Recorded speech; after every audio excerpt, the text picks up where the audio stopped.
Welcome back to Mindkind Podcasts.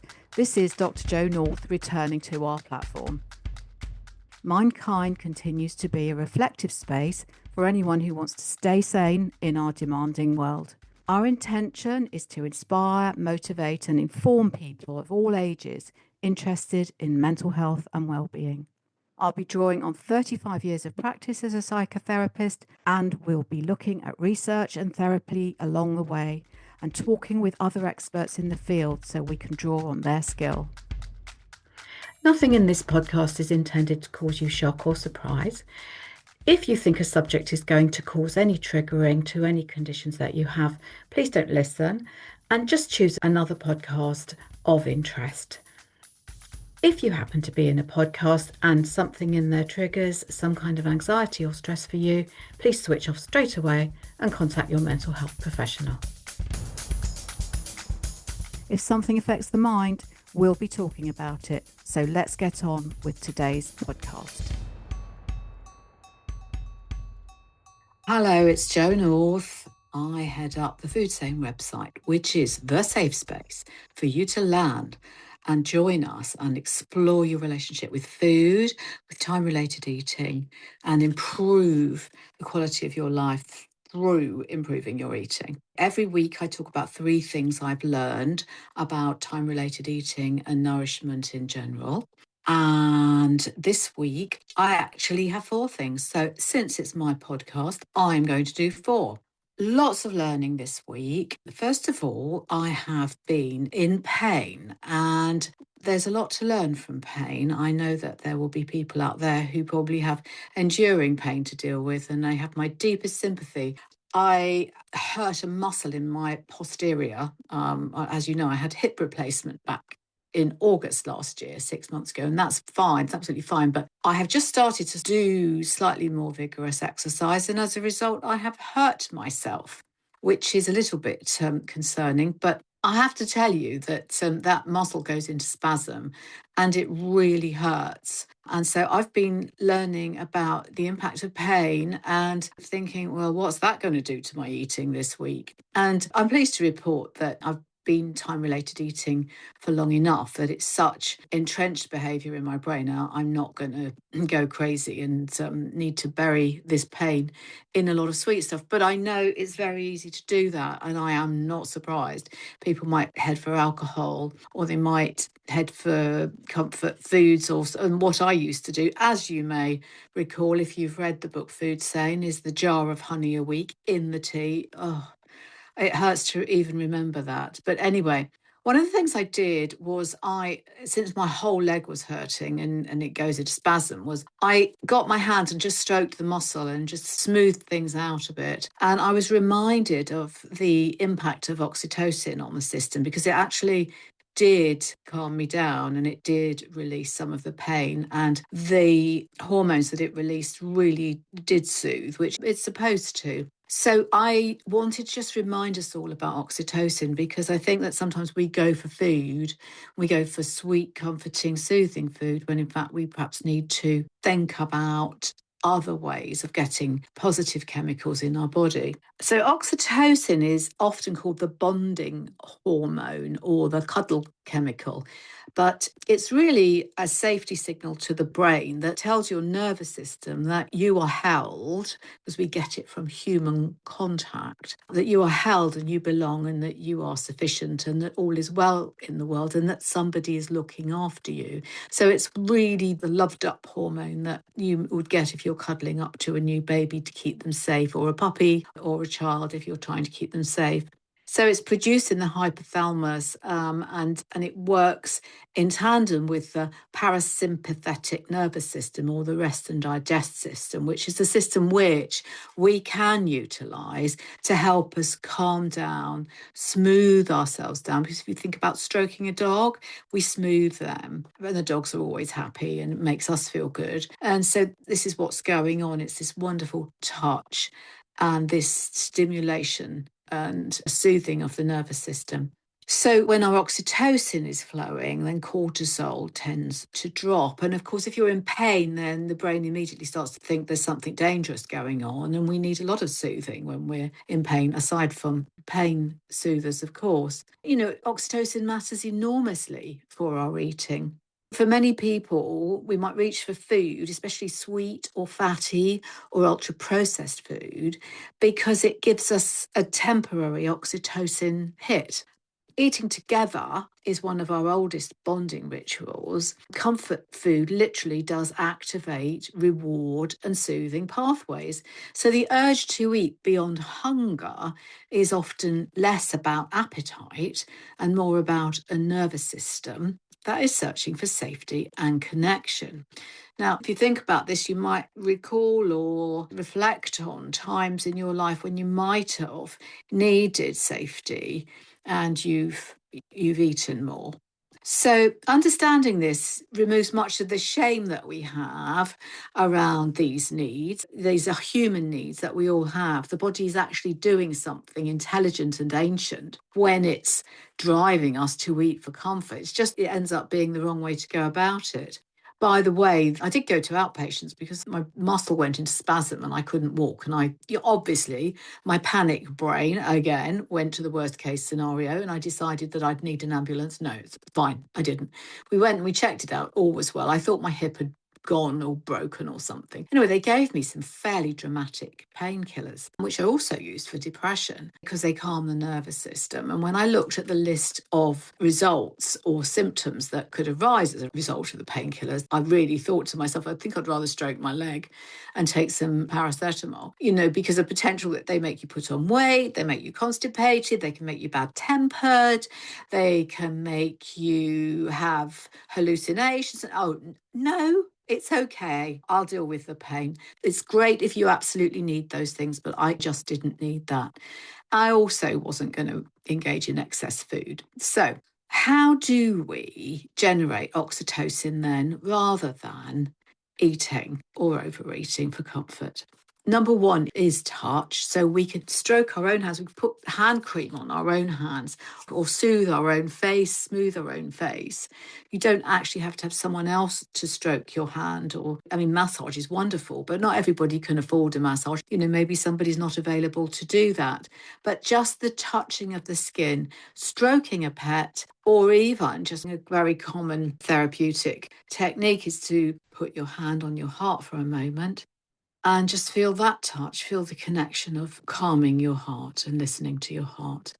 So, eye contact and warm conversation and being seen and truly understood psychologically and emotionally by another person is profoundly oxytocin generating. And I think that's why counseling and therapy can be so very healing for people because they do actually feel held, seen, and heard, even if that is only psychologically in mind. And I sometimes say to parents, if your child won't accept a cuddle, then you can tell them in some way that you're holding them in your mind and you're thinking of them. And that's pretty much the same thing. I'm still thinking of you. So acts of kindness and giving will help to induce and trigger oxytocin in the system as much as receiving, which of course is very, very pleasing. Nature and beauty and getting out. I find just stepping out in the morning these days, as the mornings are getting lighter in the UK anyway, and hearing birds who are having a joyful time at 6 o'clock in the morning, tweeting away, even when it's cold. How do they do that? But it's so wonderful to hear them. Water running and walking slowly just down the drive. The nervous system responds to a felt sense of safety in the environment. Music, especially singing, really directly affects the limbic system and the emotional system of the brain and is a wonderful way to uplift yourself. Now, young people these days are glued to their music, which is a lovely thing. They're making themselves feel good. One of the things I did this week was plug more into the music that I really, really enjoy, music from the 60s and 70s, and sing along. And that really has lifted up my mood, which is when you're in pain, your mood goes downwards with that. Lots of laughter and inducing laughter in yourself, even if it's false laughter, is absolutely fine. The brain still thinks it's having a good time. And I'm very mindful of one particular group where a psychiatrist got people together and just got them laughing so that their whole limbic system would be uplifted as a form of therapy for people with enduring depression. Mindful eating in itself, eating something great really slowly and really mindfully shows appreciation for the self and says it's okay, I can eat my food in my own time. And as you may all recall, one of my challenges is slowing down my eating pattern. I eat as if there is a dinosaur coming to steal my food any minute. Why? Well, I could go into lots of history about that, but never mind. Slow down and your brain thinks all is well. This week, I also got into some mindful colouring with some of my younger clients. I got colouring out for them and they got their heads down and got on with their colouring and, really, quite disturbed and troubled children. They were quiet and soothed. It was so lovely to see. So I said, can I join in? And I did colouring too. And I realised, my goodness, this creativity, just colouring in we did a mandala. It was meaningful engagement. I can't recommend it highly enough. I know it's a little bit of a common thing now, of which I was a little bit dismissive. It's just like, oh, mindful colouring books, everybody's doing that. Yeah, now I know why. It's because it's really, really fun to do. And I've put out to my community a little bit of a challenge, the Oxytocin challenge. What can they find to do that helps them with soothing other than eating and rewarding other than eating? And I think that's going to be lovely to share with the community on the Food Sane website. My daily diary is there, and members can read that blow-by-blow account of my torturous life and how I get through and how committed I am to time-related eating and sharing that experience with others. So 3 things that I looked at. One was the hunger hump. I did that because I'm always thinking about it. Jason Fung has the hunger code out this week, and he's written in a very concise way about the neuroscience and the practice of managing hunger, which is our main problem. I mean, none of us would have a problem if we weren't managing hunger, or indeed all of the foods that make us think we're hungry, like the ultra-processed foods and highly sugary foods. So I'm going to be having a really good look at that and sharing my thoughts with you. Obviously, it's going to be amazing because he's one of the leading supporters of what he calls intermittent fasting. He is very much looser on the whole idea. And as you know, in Food Sane, we don't refer to intermittent fasting. We are time-related eaters, which is, in my view, a very different behaviour. But he's very committed to space between food. And so I'm going to be having a good look at that. But I frequently contemplate the hunger hump and how I get myself over that little bit of a hunger that does arise when I'm in a food-free zone, because, I have about an 18-hour food-free zone, and every now and then at certain times, hunger will arise. And I will write about it. If I get driven to food, I will write about it. It's rare. It's usually because I've had a crazy day and I haven't eaten enough. It's rare for me to do it, but it's a big driver, that rumbling tummy, because my tummy is empty. I've been reflecting on that, and I will be looking at it a lot more, obviously.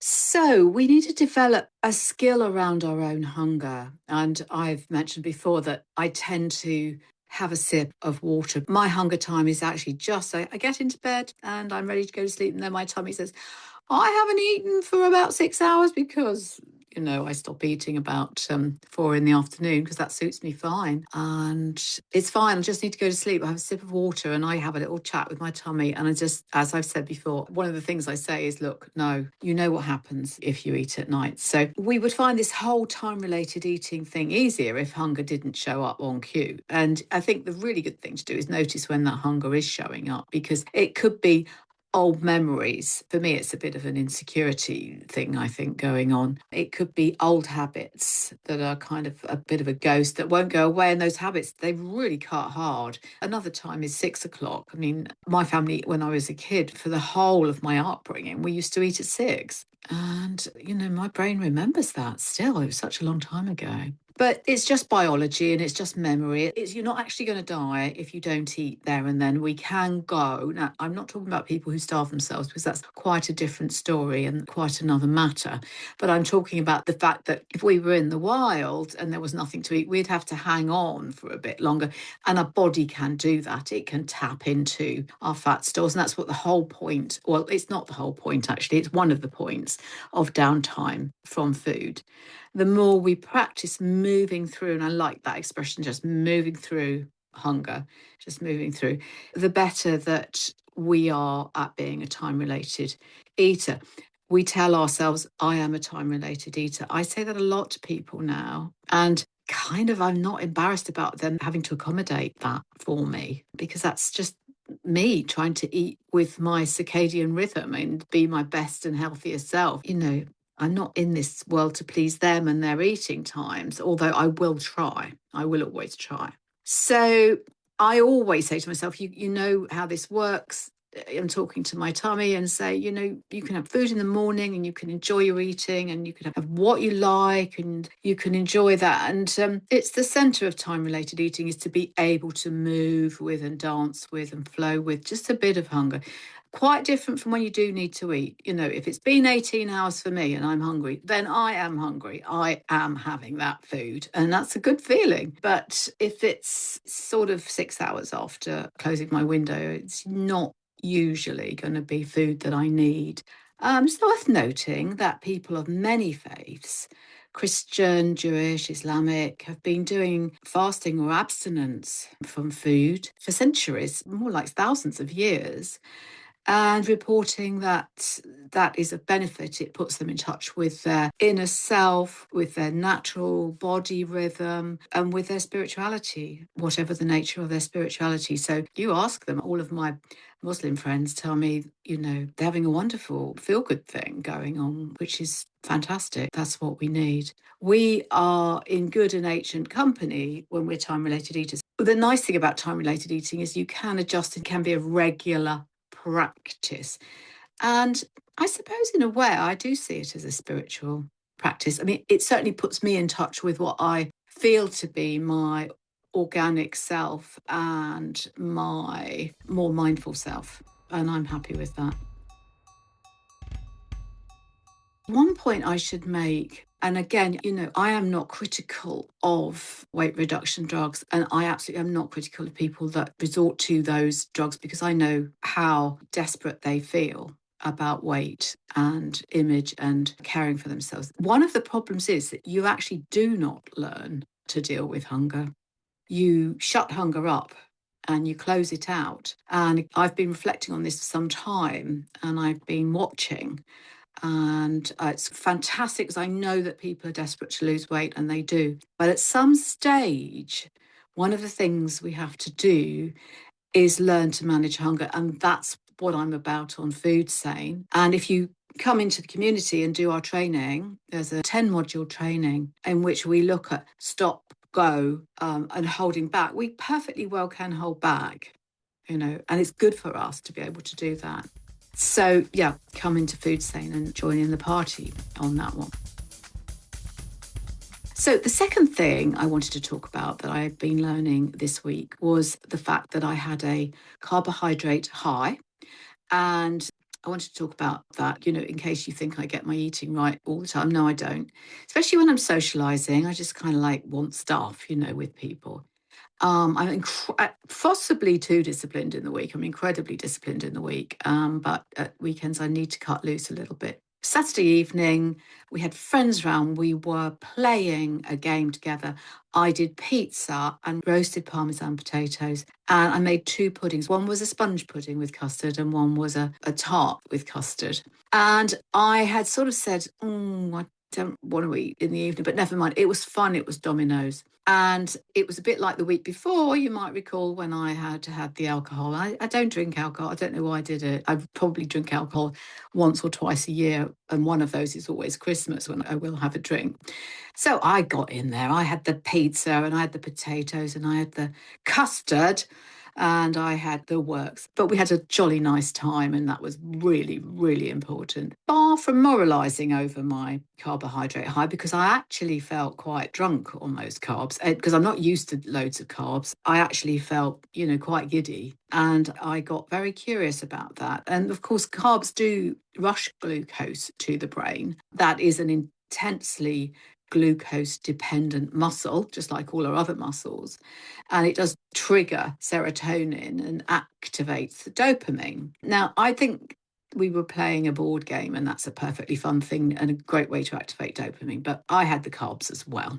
And literally, I could feel it. I thought, goodness me, I feel very different on all of those carbs. And this is the thing in food saying, we do a lot of noticing. I notice what that does to me, and I'm not judging it. It was just like a bit like I'd had opioids. And I haven't done that too often in my life, to be fair.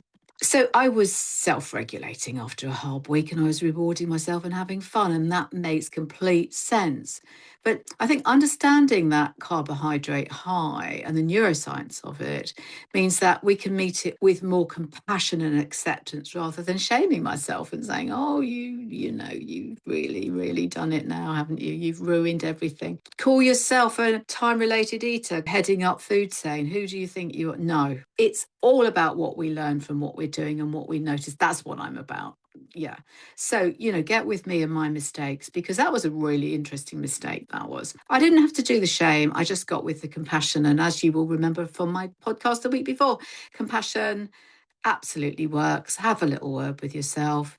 Tomorrow was a fresh start. What we eat at the close of our window often matters, though. I would say that, because if you end on a sugar high, then those spikes will actually kind of chase you a bit through your downtime from food. I have noticed that, and it is a strong piece of learning for me. If I end on something like beans or steak or tofu or a nice vegetable dish or something grainy, I won't be so hungry. If I end on that carby high, oh my goodness, I will get hungry, because of course your insulin spikes up literally, like a fairground ride, and then it has to crash again, and then you feel terrible. You'd have thought I learnt that last week, wouldn't you, with the alcohol? But never mind. So, lentils are my great moderator. I need lentils every day, fish and vegetables and those types of protein foods. Your downtime is calmer and it's easier, and your time without food is easier. So that was a beautiful piece of learning. Yeah, carbohydrate high.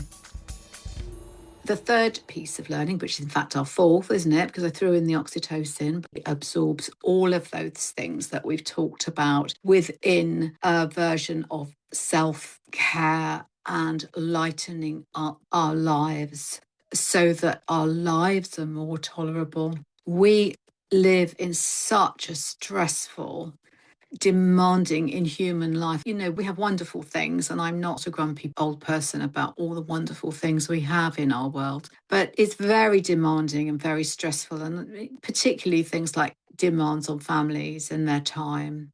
We're all left waiting to catch our breath. And I don't think it is a cheap commodity to stop and ask yourself the question every day, how am I caring for myself today?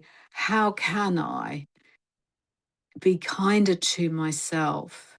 How can I create kindness in my life? And within my profession, I've written a lot about kindness. You might be aware I wrote the book Mind Kind for parents. And one of the things I value so very highly is kindness to others.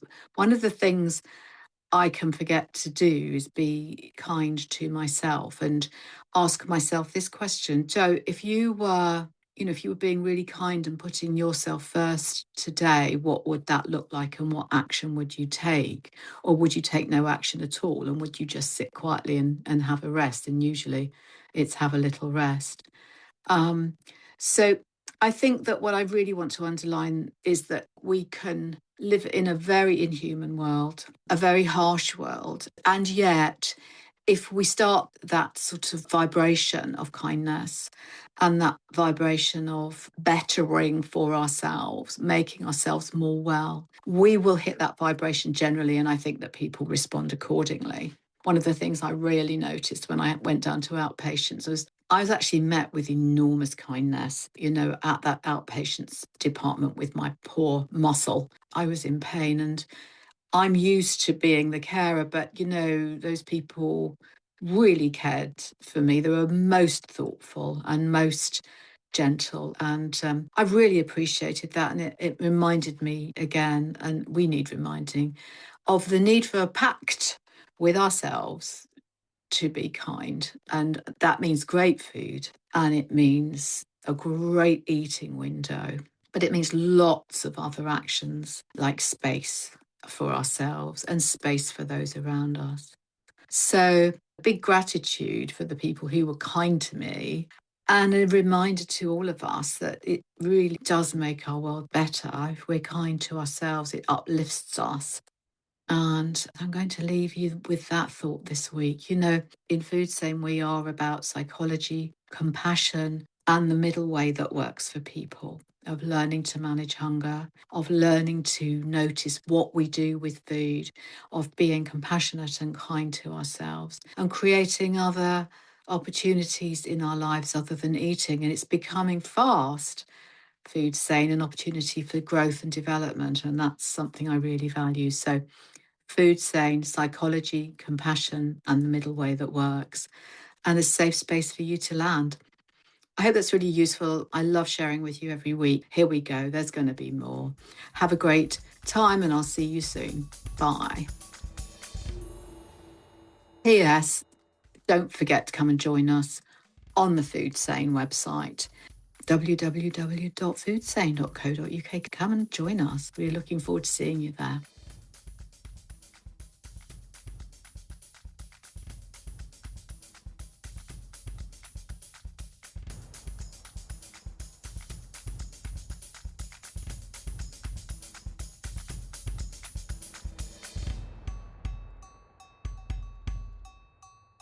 Thank you for listening. Check out the next episode on our platform. Don't forget, I'm a doctor of psychotherapy, not medicine or clinical psychology. My expertise lies in the field of applied psychology through psychotherapeutic models of practice. This podcast is not intended for diagnosis or treatment of any kind. If you are concerned about your mental health, do consult your doctor, who will guide you. If you are ever in a mental health crisis within the UK, dial 999. In all other parts of the world, check your mental health facilities or turn to someone who will support you.